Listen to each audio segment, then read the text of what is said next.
21শে জুলাইয়ের মঞ্চ থেকে দলীয় কর্মী ও বিরোধীদের বার্তা মমতা বন্দ্যোপাধ্যায়ের। 21শে জুলাই শহীদ দিবস উপলক্ষে ধর্মতলার সমাবেশ থেকে দলীয় কর্মী সমর্থক এবং বিরোধী রাজনৈতিক দলগুলির উদ্দেশ্যে একাধিক গুরুত্বপূর্ণ বার্তা দিলেন তৃণমূল কংগ্রেস নেত্রী মমতা বন্দ্যোপাধ্যায়। দলীয় কর্মীদের উদ্দেশ্যে তিনি বলেন, মানুষের পাশে থেকে কাজ করতে হবে এবং অহংকার নয়, সংগঠনকে আরও শক্তিশালী করতে হবে। মানুষের আস্থা ও বিশ্বাস বজায় রাখতে জনসংযোগ বাড়ানোর পাশাপাশি সরকারের উন্নয়নমূলক প্রকল্পের সুফল সাধারণ মানুষের কাছে পৌঁছে দেওয়ার উপর জোর দেন তিনি। বিরোধীদের উদ্দেশ্যে মমতা বন্দ্যোপাধ্যায় বলেন, রাজনৈতিক মত পার্থক্য থাকতেই পারে, তবে বাংলায় অশান্তি ও বিভাজনের রাজনীতি বরদাস্ত করা হবে না। গণতান্ত্রিক উপায়ে রাজনৈতিক লড়াইয়ের আহ্বান জানিয়ে তিনি দাবি করেন, বাংলার উন্নয়নের স্বার্থে সম্প্রীতি ও শান্তি বজায় রাখা জরুরি। 21শে জুলাইয়ের শহীদদের স্মরণ করে তিনি বলেন, তাদের আত্মত্যাগ তৃণমূল কংগ্রেসকে মানুষের অধিকার রক্ষার লড়াইয়ে আরও অনুপ্রাণিত করে। সভা থেকে তিনি আগামী দিনের রাজনৈতিক লড়াইয়ে ঐক্যবদ্ধভাবে কাজ করার ডাকও দেন। মুখগুলোকে চিনে নিয়েছি, মনে রাখবেন, রাত 11টায় আবার এসছে, আমার সাউন্ডের লোকেরা লাগিয়েছে কানেকশন, তারগুলো কেটে দিয়ে চলে গেছে। তার কাটা পার্টি বিজেপি পার্টি।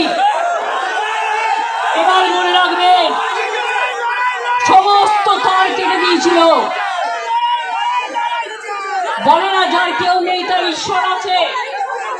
ঈশ্বর আল্লাহ তেরে নাম সক্য সুমতি দে ভগবান। আমি এখান থেকে সকাল 7টার পরে বেরিয়েছি, কারণ ওদের টার্গেট ছিল রাত 2টো থেকে সকাল 7টা। আর এই ঠেলাঠেলি করবেন না প্লিজ, প্রেসের কেউ এখানে ঢোকার চেষ্টা করবেন না। মোবাইলে ছবি তুলতে গিয়ে স্ট্যাম্পিড করবেন না, একটা তিল ধরনের জায়গা নেই।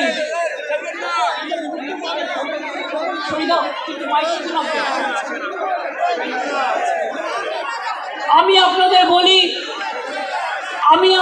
বলি যে আপনারা যেভাবে লড়াই করেছেন, রাত্রির 11টায়, রাত্রির 12টায়, রাত্রির 1টায়, রাত্রির 2টোয়, রাত্রির 3টে লুম্পেন মাইনে ঘুরে বেড়িয়েছে বাইক নিয়ে।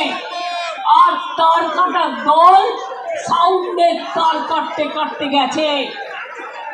আমি অভিষেক কুড়াল, আমরা সবাই সারা রাত ছিলাম, মৌমাও ছিল রাত 2টো অবধি। মনে রাখবেন, যখনই আমি শুনেছিলাম স্টেজ ভেঙে দিচ্ছে, স্টেজ স্টেজ ভেঙে যাবে, তোমরা কি আমায় বলতে দেবে? আমি আর চিৎকার করতে পারছি না। আমি সারা রাত জেগে চিৎকার করেছি। আমিও হিউম্যান বিং। কেউ সামনে আসার চেষ্টা করবেন না প্লিজ। স্রোত আটকান, যাতে মিটিংটা ভালোভাবে হয়ে যায়। আমরা কৃতজ্ঞতা জানাই আদালতের কাছে,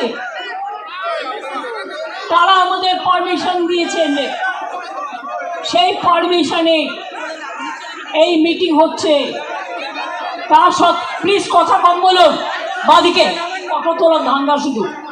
আমি আপনাদের বলি, মনে রাখবেন, এত মোবাইলে ফটো তুলে মিটিং নষ্ট করা যাবে না, প্লিজ স্টপ ইট। আমি আপনাদের আবার বলি, ভোর 4টে আবার দৌড়ে গেলাম, ওইখান থেকে ভিক্টোরিয়া থেকে আবার আমাদের ক্যাথিড্রাল রোডের মুখে, মালদা থেকে কয়েকজন ছেলে মেয়ে এলো।